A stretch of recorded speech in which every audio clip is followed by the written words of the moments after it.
Welcome to Richard and Greg, a channel dedicated to discussion, debate and argument on a whole array of topics. In today's video, we discuss the African Empire. And Greg covers today just a microcosm of this vast entity.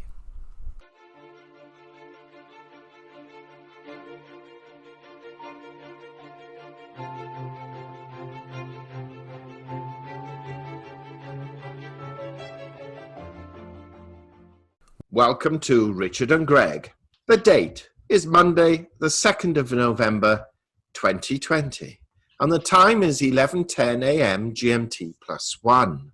And we are continuing with our Empires and Dynasties series. Now, we've already covered Egypt, Russia, and China. And today we're going to talk to Greg about Africa. Now, I have to admit, I'm no expert on history, but I do recall, just very vaguely, that the oldest African empire, I believe, was the Aksumite Empire. But I studied that a considerable time ago. So without further ado, let's see if Greg's on the line and perhaps he can enlighten us as to how great the African empire truly was. Greg, good morning. Good morning. We started out with the interface empire, which was, of course, Egypt, in our last podcast. Africa has had numerous empires, as befits an immense continent.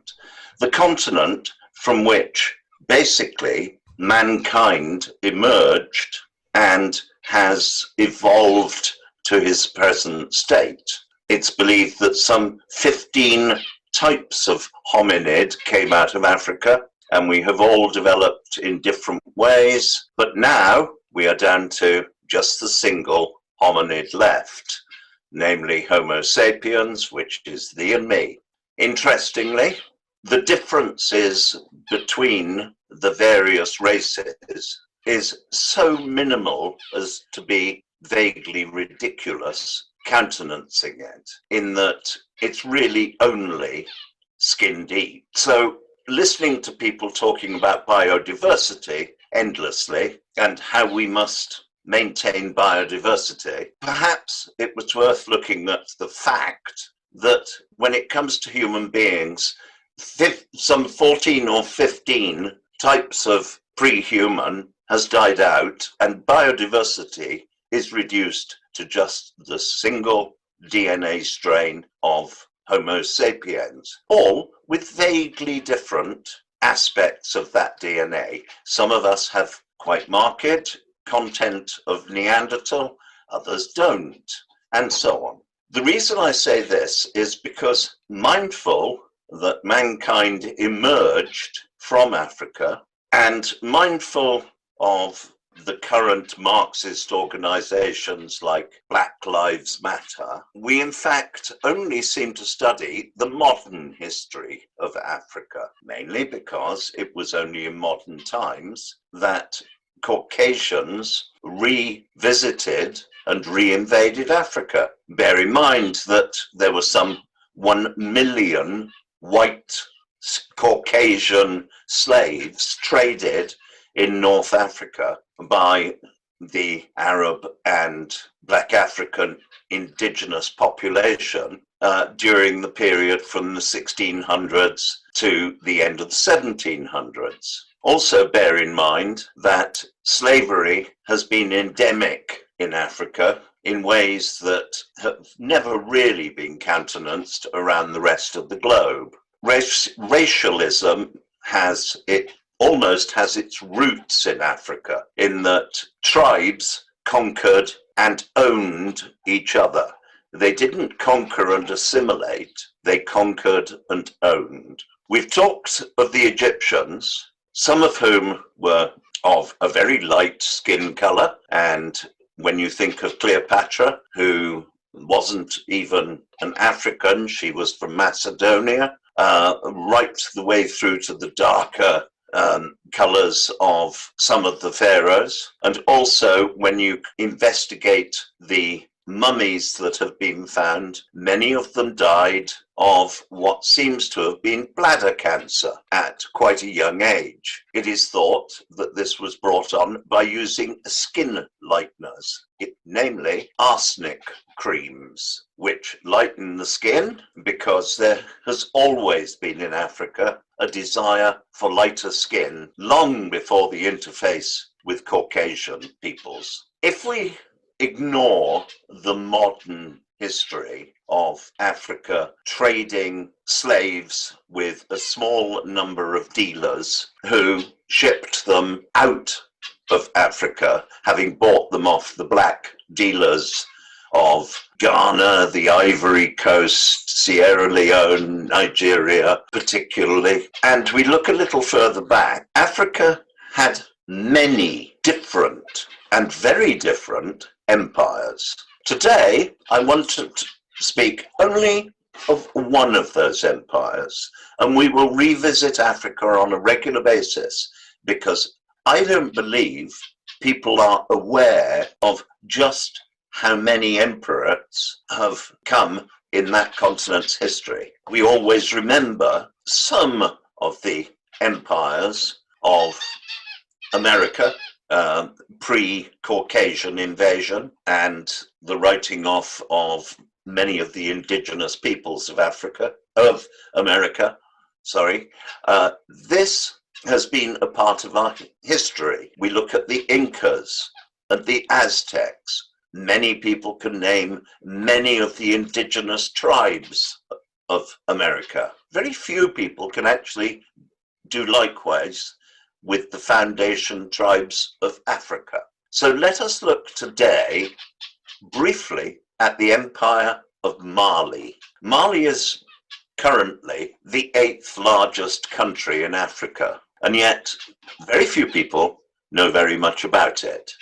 We find we have large numbers of Nigerians leaving Nigeria, and Ghanaians, and other various tribal groupings, and emigrating to the Western world, or descending from people who were sold to Western dealers in the late 1700s. And after Britain had banned slavery and our navy was patrolling the high seas, we also had the problem at the time that we were involved in strife with America.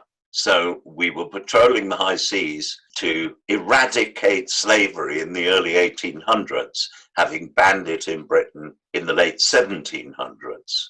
The Africans were still selling slaves. So it was difficult, but we did manage to bring an end to slavery as we then knew it. Granted, slavery and genocide still continue between the tribes of Africa to this very day. You only have to think of Rwanda and the genocide in Rwanda, the genocide that occurred in Angola, the genocide that occurred in the Congo, the genocide that we largely controlled in Kenya with the Kikuyu, and so on. Africa has been a land of strife. In the 1300s, and as far as we can work out accurately, 1307, a great ruler came to the throne of Mali. His name was Mansa Musa, and Mansa was his title. It was the equivalent of sheikh or emperor or king for territories that exceeded just single tribes. Mansa Musa reigned in extreme opulence. We know that during his reign, his kingdom or empire stretched from Mali in effectively central North Africa, below the Sahara, right the way across to the Atlantic. That is an exceedingly large area. At the time, much of the desert we know as the Sahara was fertile savanna. Fertile in that with a little attention, it could produce great crops and feed it the people.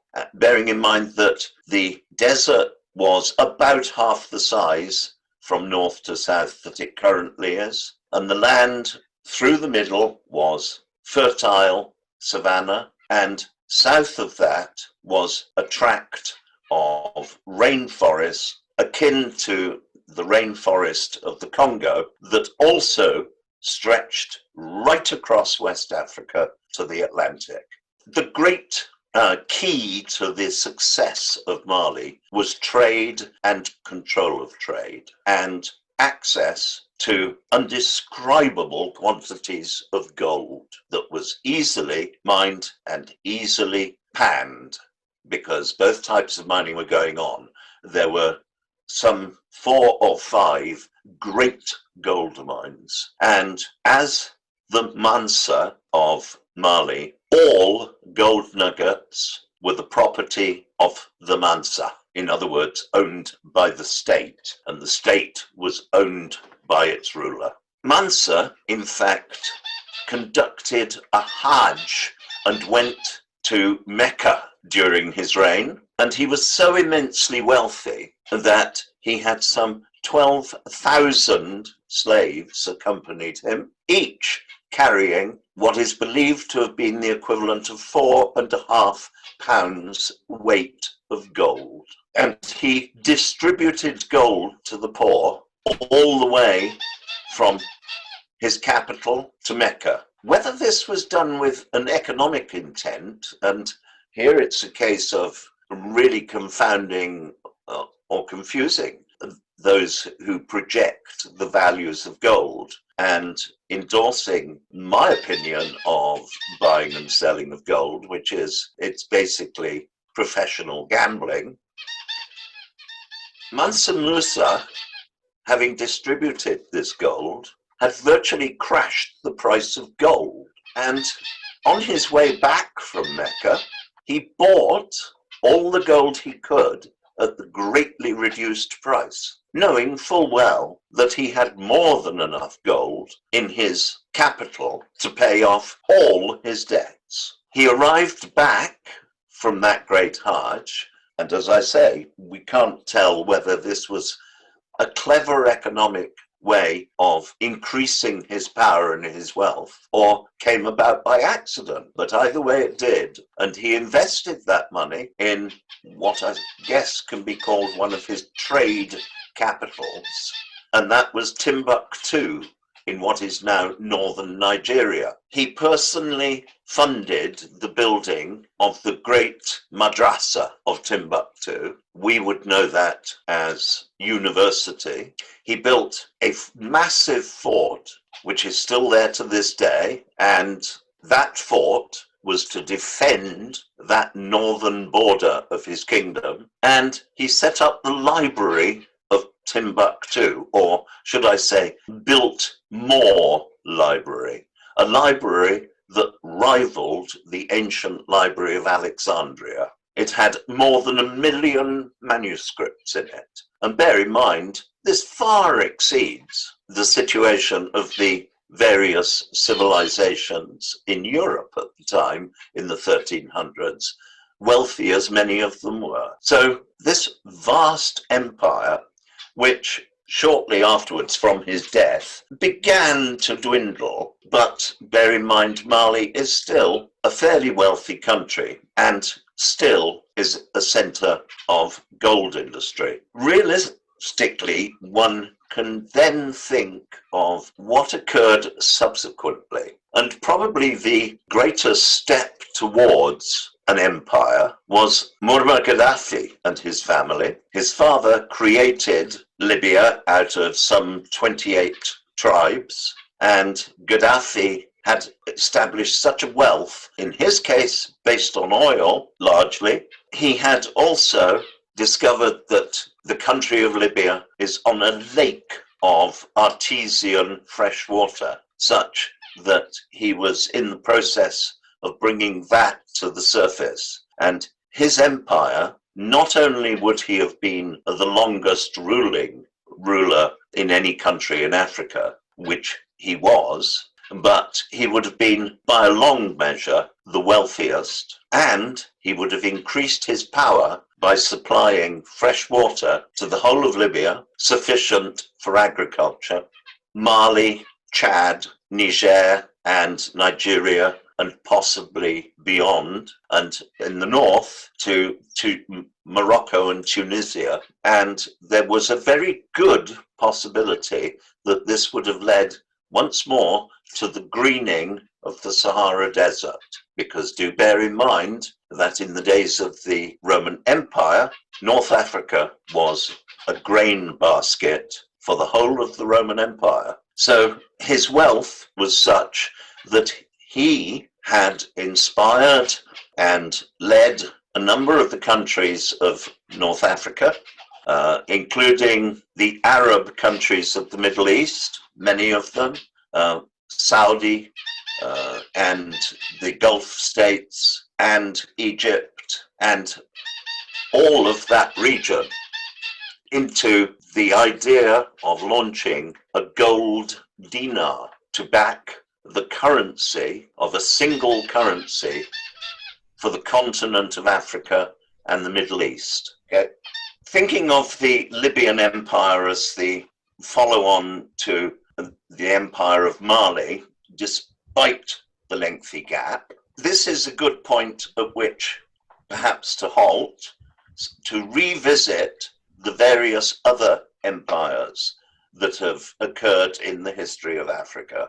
Africa is not a barren land with no history. It has been a warring land and a land of endemic slavery and periods of endemic poverty, but fascinating no less. So we will revisit it in future podcasts. This has gone on long enough, and Richard will be nagging to stop it any second now, trying to keep within our approximate 20 minutes per podcast. Indeed, I was. I was wondering whether I should just cut it dead or allow you to finish.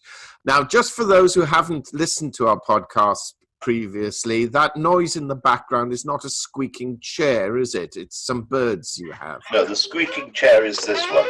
All right. So perhaps we better anesthetize them on our next podcast, because they obviously come alive when you start. They go into competition. Yeah. Greg, thank you very much. Really appreciate it. Let's do another one later in the week. My pleasure.